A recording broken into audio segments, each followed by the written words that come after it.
People always ask, should you be eating that? Well, today I'm going to be answering, should you be wearing that? I'm going to briefly go over the history of clothing before we go over why it can be dangerous. So we don't know exactly when humans first began wearing clothes, but early humans did wear leaves, grass, animal fur, and leather. Of course, it's difficult to know how long people have worn these clothes because clothes eventually deteriorate. However, sewing needles date back pretty far in Eastern Europe, all the way back to 30,000 BC. Eventually, each culture began having different variations of their style of clothing. Like in the Bible, how dress wear is given for priests and how dress wear is given for common citizens. The Egyptians also had linen clothing, because it was hot.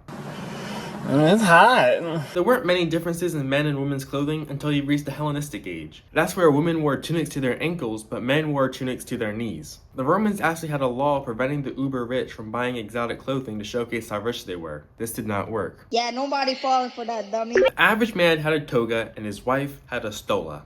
Perfectly balanced, this whole thing should be.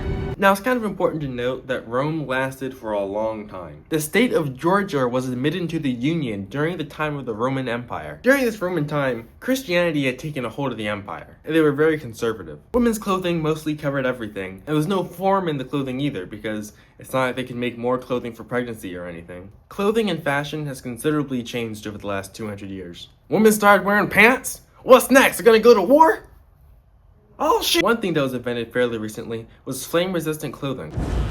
It's rather beneficial in case you have a flame you must resist, but is also an interesting segue into how clothing can be dangerous. If you have loose-fitting children's clothing, it must be flame-resistant. How loose is loose, you may ask? These are the exact measurements given by the US government. It's very specific. Unfortunately, these flame retardants have been known to have bioaccumulate health risks.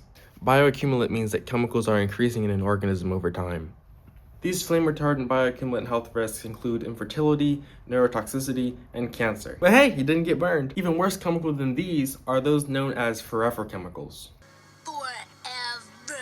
I'm sure you've heard of them. Mark Ruffalo was in a movie called Dark Waters, where he played a lawyer that was handling the case against DuPont because they were mishandling their chemicals. And these forever chemicals were being put into the water. PFAS are man-made chemicals that do not break down, like normal chemicals, and build up in living organisms. That's why it was bad that people were drinking that water. You don't want forever chemicals in you forever. This is a line I'm going to quote to you from the NDRC. PFAS have now been linked to a wide range of health risks in both human and animal studies, including cancer, hormone disruption, liver and thyroid problems, interference with vaccine effectiveness, reproductive harm, and abnormal fetal development. But that's just the water, right? No! Forever chemicals can be used extensively in our clothes. We're literally wearing the things that can cause all of this harm to us. Not only are we wearing them, but the production of the clothes contaminates the environment they're in and the landfills that they're eventually placed in. So what are we gonna do? Stop wearing clothes? No. Instead, we have to find sustainably made clothing. They're out there, trust me. Most of these PFAs are found in water-resistant and flame-resistant clothing too.